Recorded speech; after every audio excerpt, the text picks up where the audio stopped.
Bravo. Teď máme opustit budovu pomocí lokerů. Tak jsme muž, tak půjdeme na muže, že jo? Uvidíme, kde dojdeme tam. Showers, lockers, tak půjdeme do lockers. Snad to tady bude v pořádku. A nevím, co se tady děje, OK? Začínáme a moc tady jako... Moc toho tady nevidím, tak můžeme jít ven nebo něco? Halo? Oh my god, exit, dobře, jdeme ven, OK, přišli jsme na bazén a rovnou jdeme ven, že jo? Tak jo. To úplně není drek, kámo, co je tohle sakra? Co je tam to, kámo, to je žralot v bazéně? V normálním chlorovaném bazénu? Oh my god, to je můj největší noční dětská můra. Vlastně to není dětská můra, to je i textem moje míra. Koukejte, žralot v bazéně, kámo, to je to nejhorší na světě. Oh, hej, to je scary. Já mám největší strach prostě ze žralotů v moři. To je asi můj největší strach, když mám jakoby říkat o strachu, který je jako fyzický. Tohle je fakt nechutný a dokonce to je kladivou, kámo. Nebo jak se mu říká, to je nos! Oh my god, každopádně, tady máme nějaký automat. Tady předtím, jo, byl tady ten automat. Každopádně v tom automatu máme nějaký ušitý věci. Máme tady ten čum, nevím, co to je, asi nějaký jídlo pro to žraloka.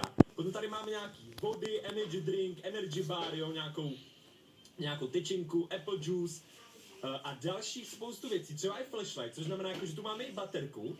Asi tu bude i větší tma. Kámo, tak to ne, jestli ve tmě budu plavat se žralokem, tak se podělám. Každopádně, máme jako úkol, jo, tam nemůžu jít, tam mě to nechce pustit. OK, takže já musím přeplavat tenhle bazén.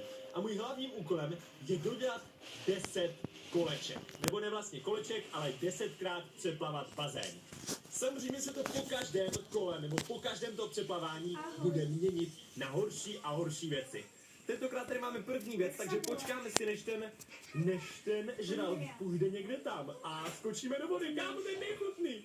Samozřejmě máme tady stavinu, kterou si kupujeme a bude to snad v pořádku. Tak teď zkusím plavat. Bro.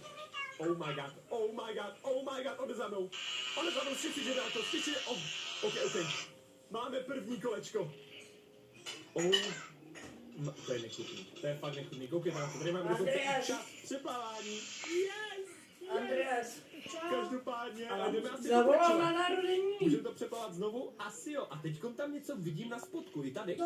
Půjdeme do té vody, já zkusím. No čo dopy? Jo, asi to musím. To si chcel povedať. Berem všechny. Prosím a mě. Jakub zavolal. Já nemůžu ani mluvit, sakra. Čo, já natáčam. Jak v reálu, tak i ve hře. A čím rychleji se buší srdce, tím blíž je. Oh my god, to se nějak změnilo. To se mi po každém mění. Co to je tam dole? Nějaký písek, nějaký hnusy.